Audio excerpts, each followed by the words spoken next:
Вся Москва жила наготове. У каждого был готов мешочек с необходимыми вещами. Была чистка в партии. Люди боялись открывать двери. Арестовывали каждую ночь. Машина подъезжала, забирали человека, и неизвестно, где он исчезал. Пришли ночью. Мы дети, спали. Мама нас приезжала к себе. Папу сразу увели.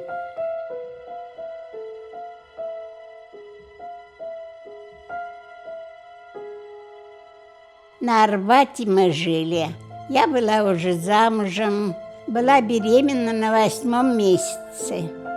И вдруг вот приходят арестовывать. При мне делали обыск. И впечатление, что тебя заживо уничтожают, закапывают. Посадили в машину черную и увезли на Лубянку.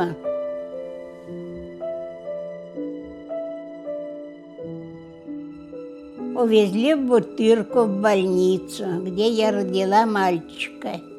2 дня не несут кормить, 3-й день пошел. Охранник несет сверток и говорит: умер. Это мой ребенок умер.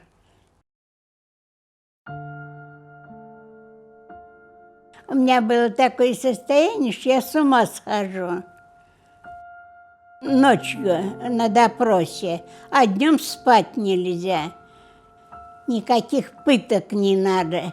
Я понимала, что это безумие, что это вот усталость, что мозг вымучивают. Только вот сил уже не оставалось.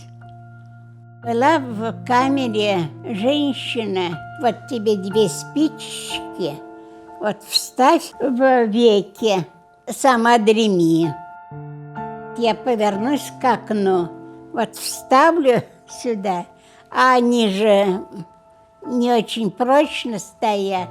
Это самое большое изуверство, которое немцы подменяли, и наши. Одни у других учились. Режим был очень строгий.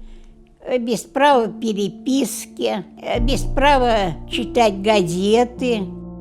Я не знала, где папа, не знала, где мама, и они обо мне ничего не знали.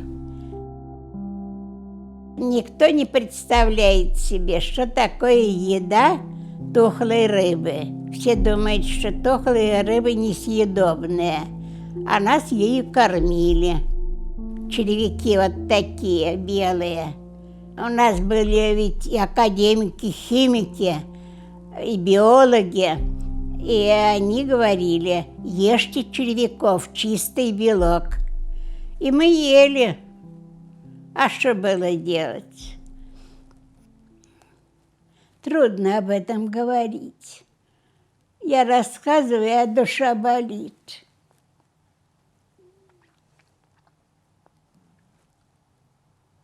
Вы уж извините меня, но тяжело об этом говорить.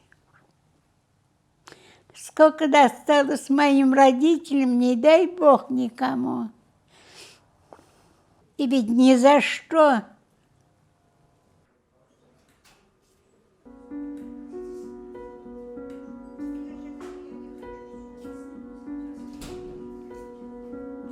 Здравый человек туда работать не мог пойти, потому что они совершали открытые преступления против человека. Это мое твердое убеждение, что в МГБ шли люди с предательским характером. Про Путина и говорить нечего, хоть он из хорошей семьи. Не знаю, как в такой семье могло случиться. И работал он сначала вот этим охранником уличным. За мной тоже ходил такой. слабаки по отношению к русскому настоящему человеку. Меня зовут Вера Сергеевна Голубева. Я провела более 6 лет в сталинских лагерях, за что до сих пор не знаю.